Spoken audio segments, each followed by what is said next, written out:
Hello and welcome back to Linus Nunchaku, where today I'll be talking to you about how the Bruce Lee Ping-Pong nunchuck video is fake. Before you click away, the purpose of this video is not to debunk anything or call anyone out.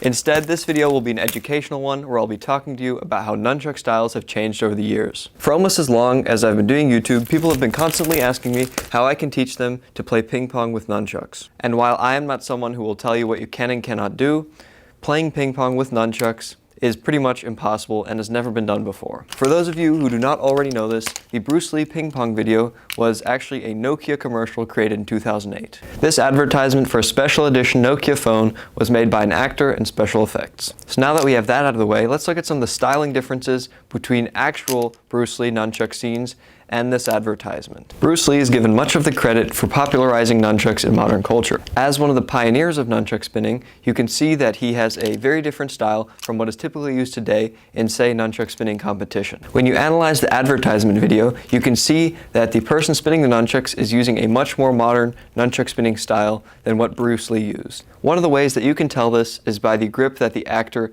in the commercial uses. He uses a very modern grip, which is higher up on the nunchuck, more towards the chain because you have more control over your nunchuck as you are spinning. However, the grip style typically featured in Bruce Lee's scenes was much lower on the nunchuck to give the nunchuck more range as it spins. The reason why this lower grip is not as typical anymore is because there's less of an emphasis on using nunchucks for range and more of an emphasis of having control of your nunchucks so you can perform flowing routines. Which leads directly into the second stylistic difference between actual Bruce Lee and the one featured in the advertisement, which is how they spin their nunchucks.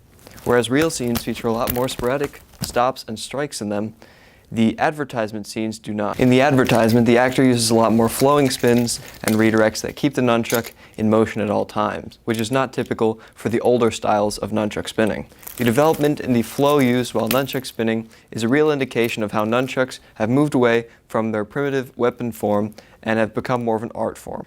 This change in nunchuck spinning style has happened alongside other types of weapons like staffs that have become more of an art form focused on flow rather than purely focused on fighting. While the actor is obviously a very good nunchuck spinner and does try to mimic the grip and spinning style of Bruce Lee, it is apparent that because of the changing styles used in nunchucks, it is not quite the same as the original scenes. So I hope you found this history lesson in new nunchuck spinning useful. Don't forget to like and subscribe for more tutorials coming in the future, and go check out some variety of other nunchuck related tutorials that I have on my channel.